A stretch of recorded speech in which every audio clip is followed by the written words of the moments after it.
Russia is starting to withdraw forces from Syria and its aircraft carrier group will be the first to leave, the Russian Armed Forces chief says. The announcement comes days after Russia and Turkey negotiated a ceasefire in Syria, which is largely holding, according to the UN. Russia has carried out airstrikes on anti-government rebels since 2015.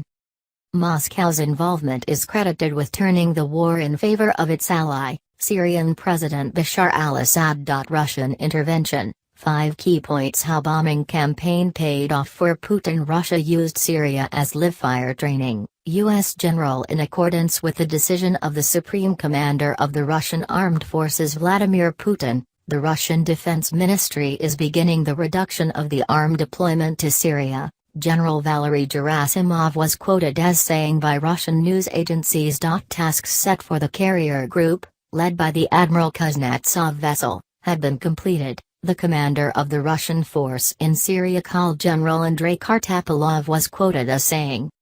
Gen Kartapolov said Russia still had sufficient air defense capabilities in its S-300 and S-400 surface-to-air missile systems deployed in Syria, AFP news agency reported. The force reduction follows an order from President Putin on 29 December, days after Syrian government troops finally ousted rebels from the key battleground city of Aleppo in their biggest victory since the uprising against President Assad began in 2011. Russia, along with Turkey and Iran, is now pushing for peace talks to be held later this month in the capital of Kazakhstan, Astana. This is not Russia's first withdrawal from Syria.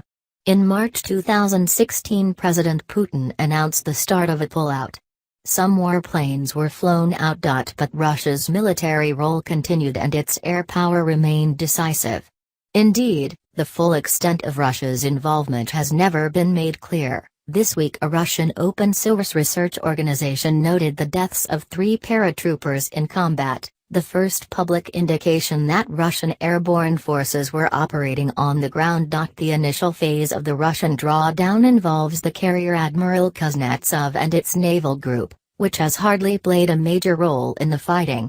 Russia's stated intention is to build up its bases in Syria for the long term, but Mr. Putin may be signaling that in Moscow's view, with the fall of Aleppo and the entrenchment of the Assad regime, one important phase of the fighting is over.